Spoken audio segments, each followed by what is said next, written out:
It's nice to see everyone. I was looking at your faces and your names, and it's really just beautiful to be in community. I'm very grateful for this time. I want us to take a moment before we start. I'll say a few words about the parasha. I just want to invite us to take a moment to take 3 breaths together longer with a deeper inhale, closing our eyes and taking that inhale like it's the first time. And a longer exhale.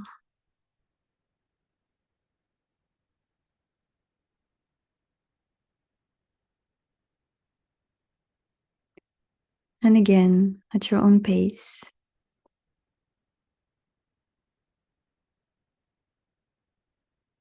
And a slow, longer exhale, at least twice as long as your inhale.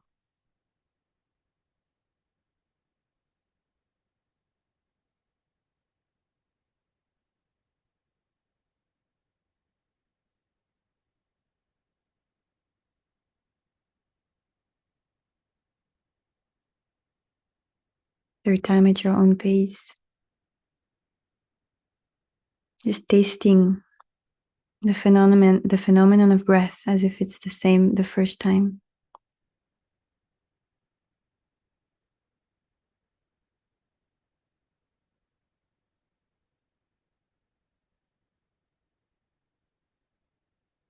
I was going to say as if it's the same as kissing God, because that's what it is. And that's what I want to talk about today. Why am I saying the same as kissing God? It's because when we read the narrative of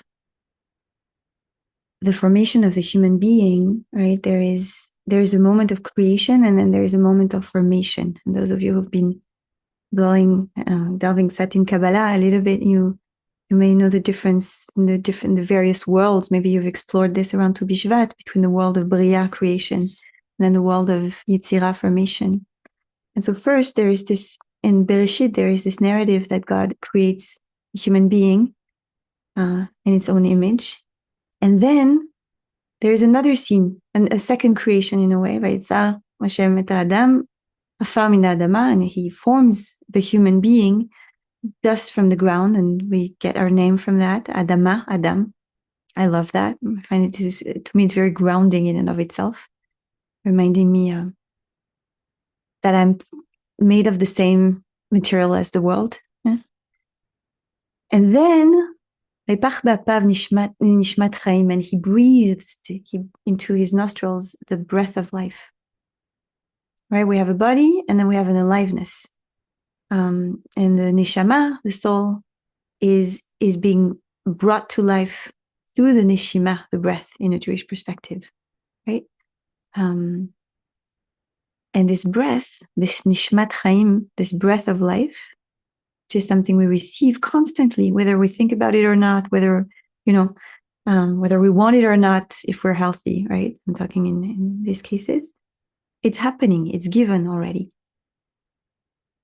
And it's very intimate, right? He breathed into his nostrils. I find it extremely intimate. It's like the divine breathing into my nostrils. Adam nefesh chaya. And then the human being became a living being. And so I love to come back to this often. Sometimes we're looking far away, rachok, as we say in Hebrew, for the mystical experience. We think, it has to be extraordinary, and we have to take things or do things, and actually it might be the most ordinary thing. It might be the closest thing to me, so close that I don't even see it. That's the breath. The ultimate mystical experience is already happening moment after moment, and that's my breathing. And my breathing is a repeated moment of intimacy with the divine. That's why I call it the kiss of God. And I'm talking about all of this because I want to share with you a teaching that I shared with my students yesterday, actually, in my Torah Insights group of learning the parasha in the light of the Hasidic commentary of of a rabbi, and each year it's a different rabbi. This year it's the Kedushat Levi. And I just wanted to share with you a focus on part of this commentary because I found it so beautiful, and it's actually touching upon something that really occupies me, and this is this question of love. And then I realized, in a few days it's Valentine's Day, which we don't like to really connect to it, but it's still, we like it, And so I wanted to talk about love, both in a relationship to the divine and also in a relationship with other human beings. And this tension, actually, that is necessary in a way between the right distance and the right proximity, right? So I'm going to share my soul sheet with you.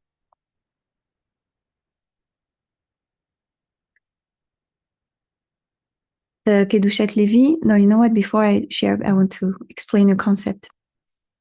Kedushat Levi is commenting on a very strange scene at the very end of Parashat Mishpatim. Parashat Mishpatim, almost all of the parasha can read like a civil code, because that's what it is really. Mishpatim, decrees of justice, very straight to the point, very pragmatic. And then the last chapter, right, the second half of the last aliyah of the parasha is this crazy mystical experience, speaking of mystical, where you have Moshe and Aaron and 70 elders going up, ascending to see the divine, literally they see the divine, and they're not hurt by that. And they drink and they eat, and then, they're safe. Crazy, crazy thing, like a pink elephant in the room. And it starts with this: you come and you shall bow down, and you shall bow down from afar. And so we go from something that speaks about what the Kedushat Levi reminds us is Ira, and Ira is deep awe, what Heschel called radical amazement, right? Deep reverence and awe, and which makes us want to bow down and also to stay afar, because we're also a little bit scared, and also we're deeply respectful and we're amazed, and it's, and that's the bowing down from afar. And also intimacy. What is it like to see God and even to be able to eat and to drink, which are the most ordinary, intimate things? And what the Kedushat Levi is reminding us is that the divine is actually both distant and close to us. And sometimes we have this question: is God close or far away? Right? Is God immanent or transcendent? Right? And the Jewish response is both. Right? And so the first part of the commentary of the Kedushat Levi, which I'm summarizing now, is about reminding us what it means to have a God that is rachok, the prinat rachok, richuk. The aspect of distance is expressed through this aspect of the divine, which is the Ein Sof, the infinite. But this is something very hard for us to grasp. It's beyond, by definition, human understanding, the infinite, right? But what is very karov, what is very close to us, is the divine's immanent presence, melo kol haaretz kevodo, right? His glory, their glory, her glory, because that's the Shekhinah, the divine presence, fills the whole earth. And that's karov. And the beautiful thing is that we don't need to choose between both, because both are true at the same time. And so now he's going to talk to us in terms of midot, and that there are two midot that are essential in Judaism, and it's ira and ahava, deep reverence and love. And so I want to show you, these are just like excerpts of his commentary, and I've tried to find something that can make sense. So that's the pasuk, v'shtachavtem merachok, and he says leoto tzadik, for the righteous one, sheya'amin, because here it's the key is emunah, is to believe. She'amin she'Hashem itbarach hu rachok vekarov, for the righteous one who believes that God is both far and close. Leze, for that, Hashem itbarach hu mamshich kol minei hashpaot laolam. So when we put ourselves in this posture, we can all be a tzaddik. Basically, that's the message, right? What it takes to be a tzaddik is to believe that the divine is both far and close. And when we do this, we kind of bridge the gap, and we draw the divine flow into the world, goodness in a way, okay?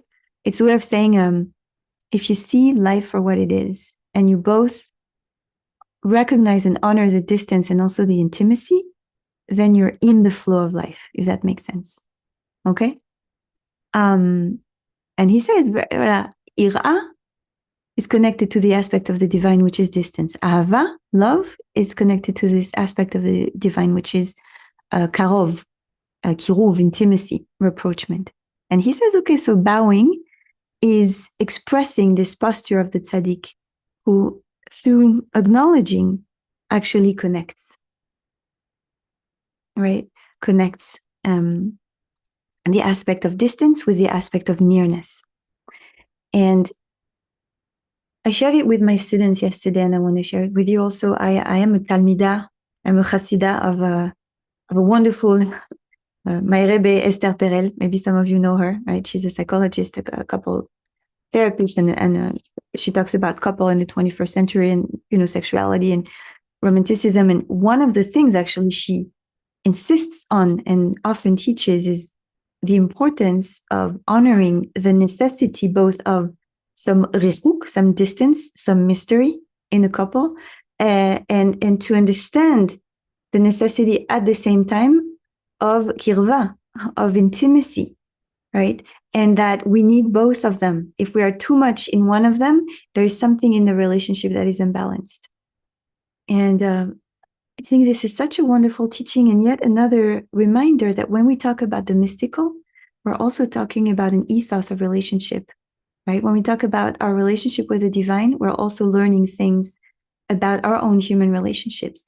And I want to suggest that so it goes in romantic relationships and also perhaps with your children, right? That you need to leave them their space and perhaps to let them be who they are and not try to think that you know who they are, but also some intimacy, some closeness, some respect, and some care. So this is an invitation to meditate on that, to meditate on where in our life, in our relationship with the divine and in our relationship with our loved ones, we may need to cultivate a little bit, to honor a little bit more, actually to bring some more distance, to respect the kind of mystery of the other, and to actually have awe for it, right? And at the same time, perhaps we need, to the contrary, to bring a little more intimacy, a little more care, a little more closeness. And so this is a kind of cheshbon nefesh meditation, just free contemplation, just like sitting with that question, right? Do I need a little more kiruv? Do I need a little more rifuk? Closeness, distancing. That is the invitation for today. Feel free to completely ignore this invitation and to just sit quietly and be with your breath and enjoy being, enjoy the breathing. So let's close your eyes. If you'd like, you can place a hand on your heart, a hand on your belly.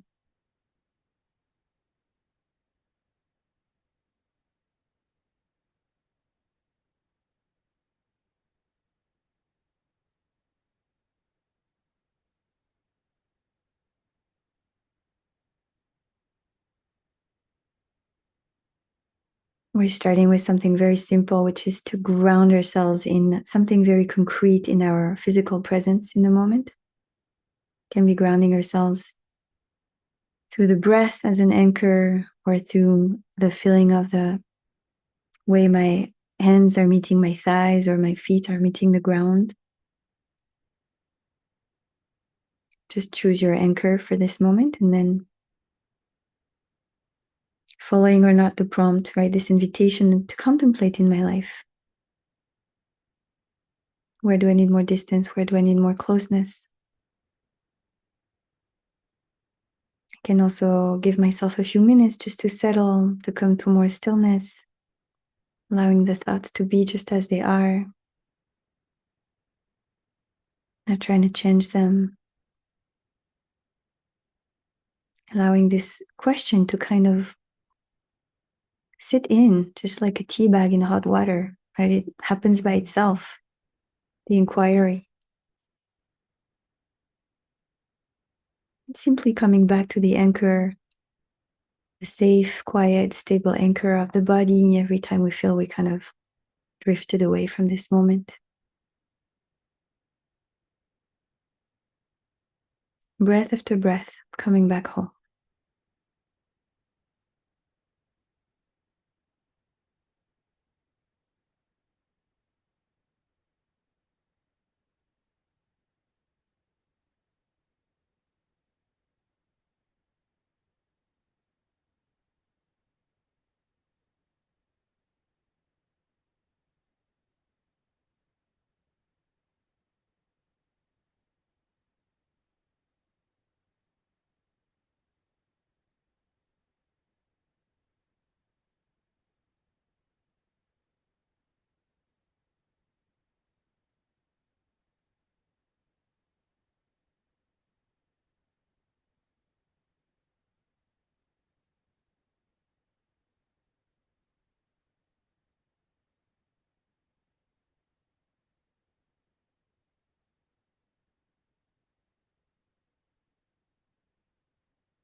Where did I go?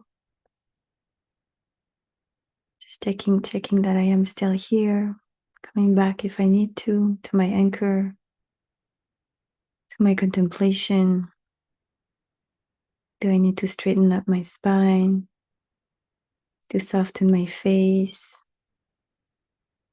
or my shoulders? Just checking with myself if there is any point of constriction in my body.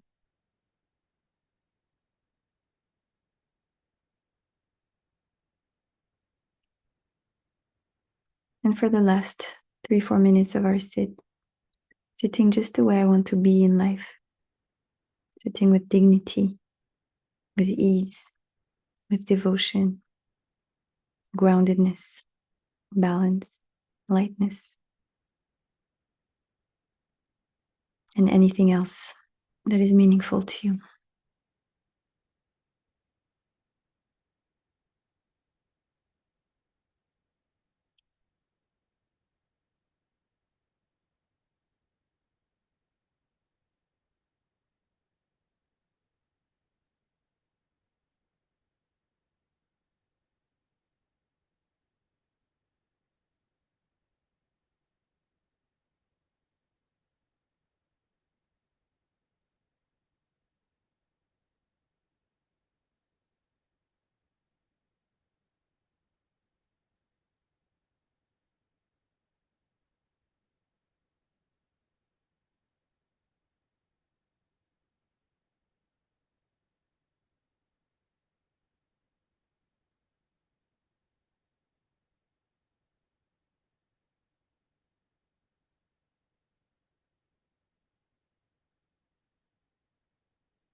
Beautiful breath in and out. Coming back. Feel free to stretch, feel free to drink water. And I want to invite you to come and say Kaddish with Rabbi Josh. Thank you, Mira.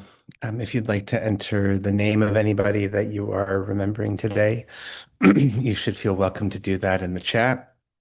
Rachel is going to put the text of the Mornis Kaddish on the screen. Thanks, Rachel. And now you're welcome to unmute and join me in reciting Mornis Kaddish if you'd like. Yitgadal v'yitgadash Shmei Rabbah V'alma Divra Chirutei V'yamlich Malchutei B'chayechon Uvyomechon Uv'chaye B'chol Beit Yisrael Ba'agala V'zman Kariv V'imru Amen.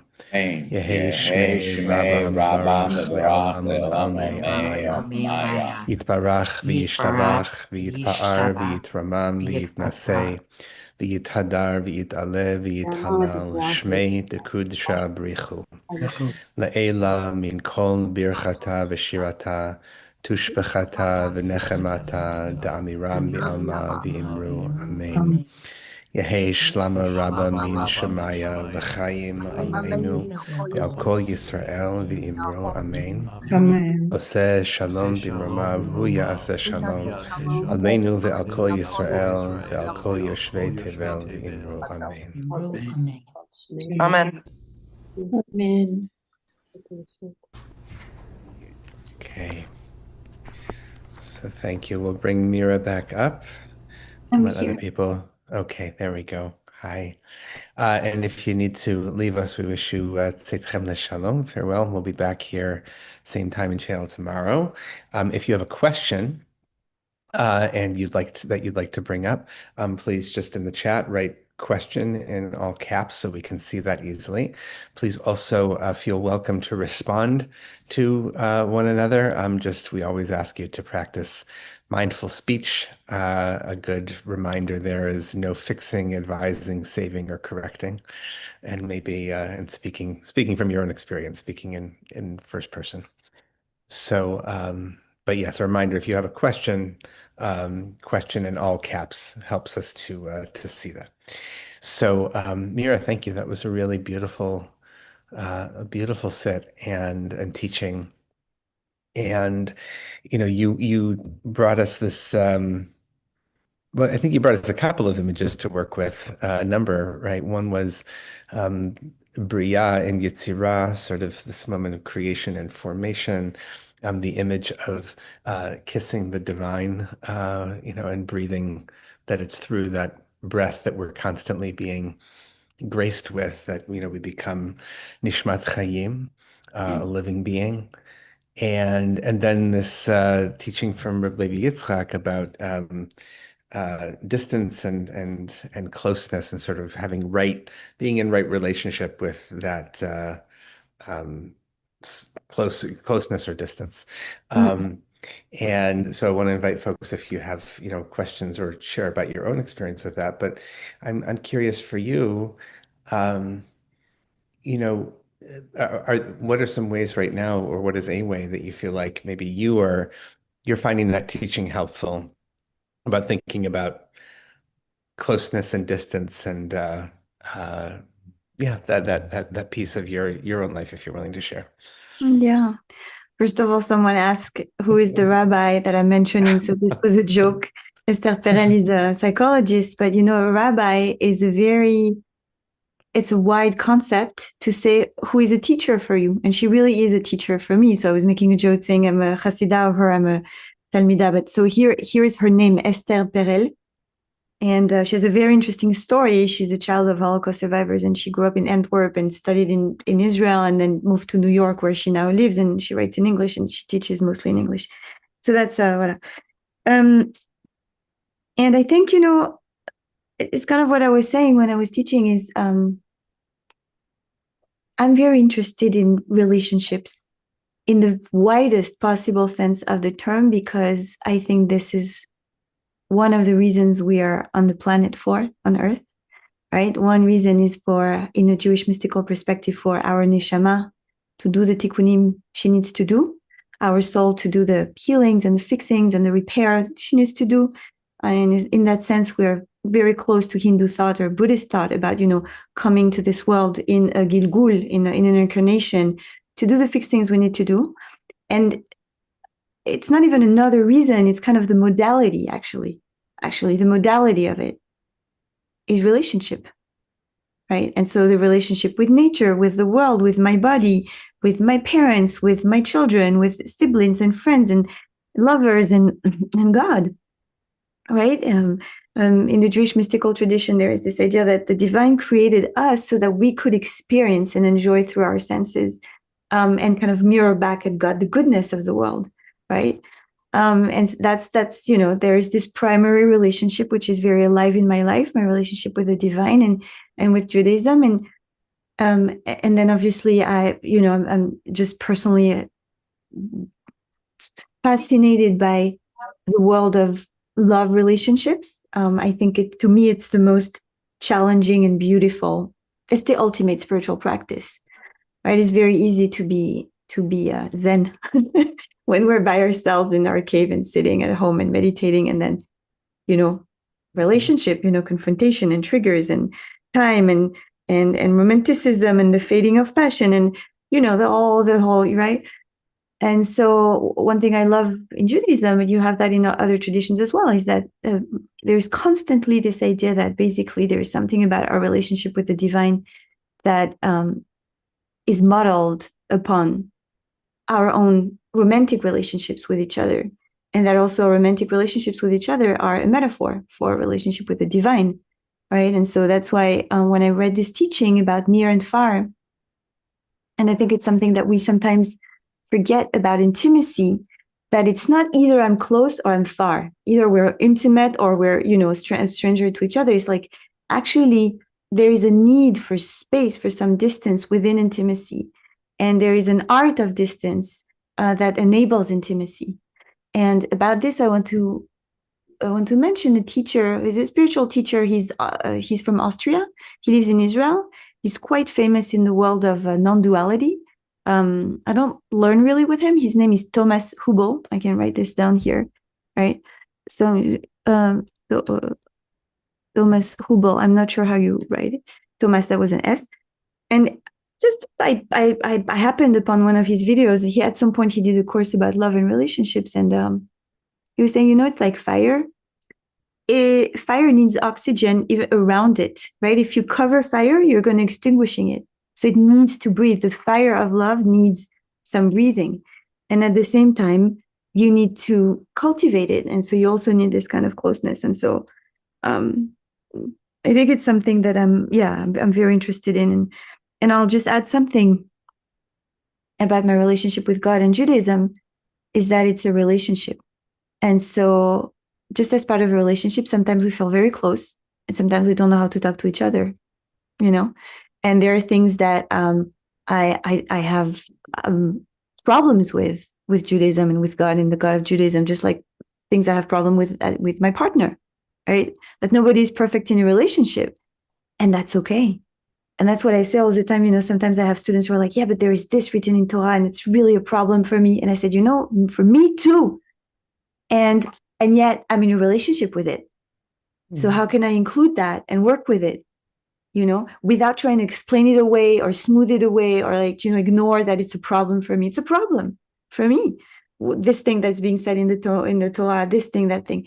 And so thinking my relationship with God and with Judaism as a relationship helps me be okay with the imperfection of my partner, God and Judaism. And also be okay with the ups and downs of this relationship. And that sometimes we feel very close and sometimes we don't talk to each other. And, well, I don't know if it speaks to you or to anyone here. Yeah, that's beautiful.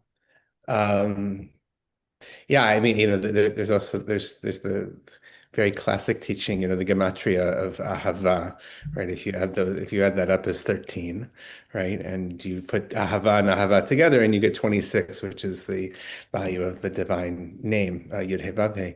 And and so there's a relationality, that already is even present in potentially in that it's implied, I mean that's one other way that we sort of see it.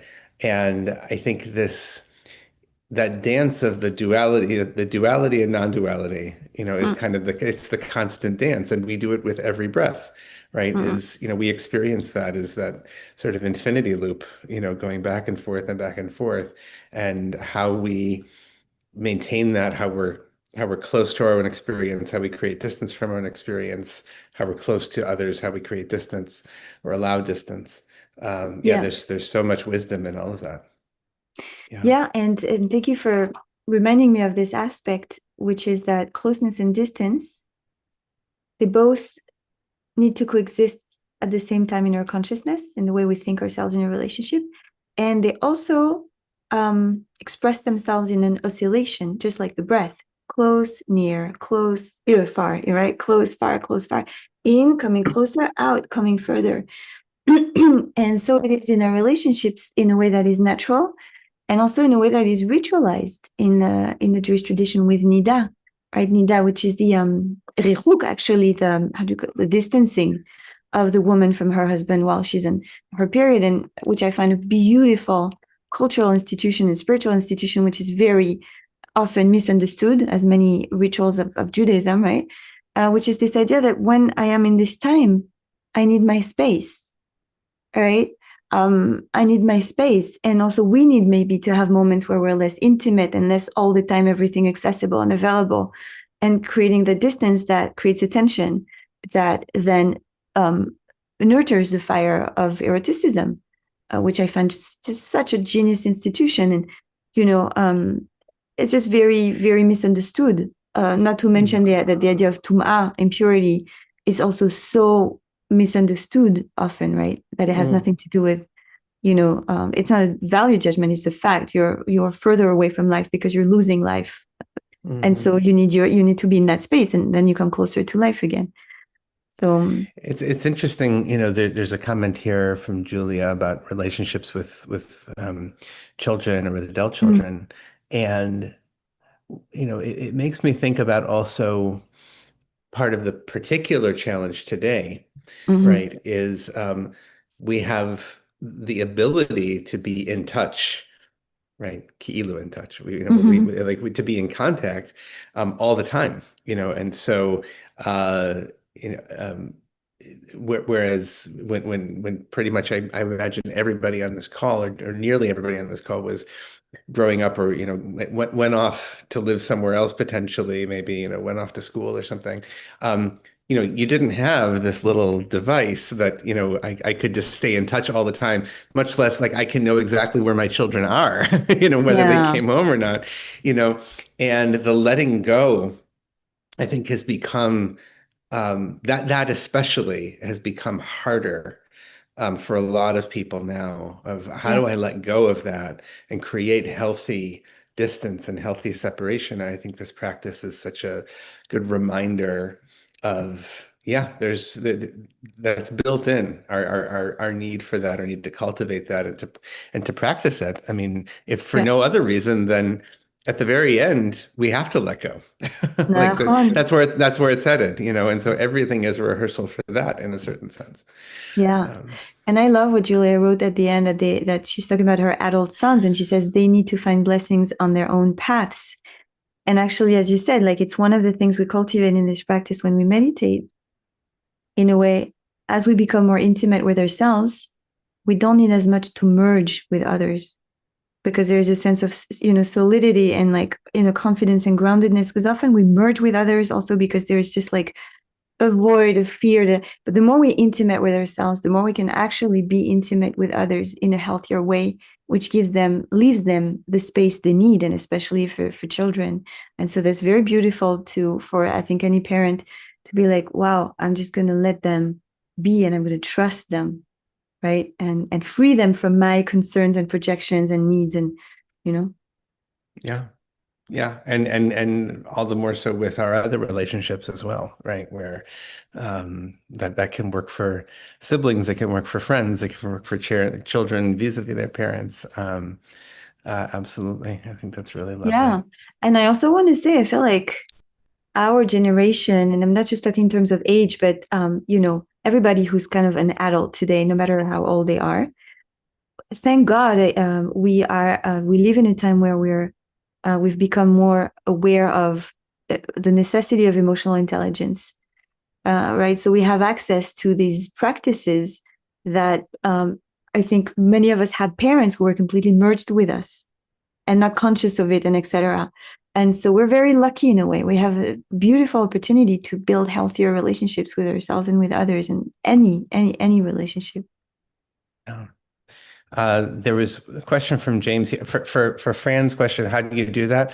I would refer you to Esther. I think, Yeah, this I is one of her mean, great things. And James asked, are there any specific articles or books from her on this subject that you particularly want to recommend? I mean, I would just suggest go to her website and check out. yeah, and she has a And podcast, and her books are great, and you can see many, many YouTube videos, and you follow her on Instagram. She has many, many, she kind of gives you like the kind of yeah, snippets of the heart of her teachings there. Yeah, and how do you do that? You start by kind of, your question with three question marks, like means that there's a lot of emotionality there. And so first of all, perhaps if there is any fear or any like, just be in touch with that, like the emotionality and the I don't want to maybe, or I'm afraid, or just become intimate with yourself. That would be if I had to give an answer right now on food, it would be just be intimate with yourself and see yeah. that you're not alone there because you're intimate with God, or God is already intimate with you. And I think that intimacy helps us free ourselves from wanting to merge with others all the time. Mm. Beautiful. There's a lot more to say. Mira, thank you so much for sharing your Torah and your presence with us today. Thank you, everybody, for being part of our community today, and to Rachel for being behind the scenes and making it all work. And we'll see you again tomorrow at this time. And if you can't join us then, we hope you'll come back whenever you can. Hi to Harris's cat, too, on the way out. Thank you, Okay. everyone. All right. See you Bye, everybody. soon. Thank you.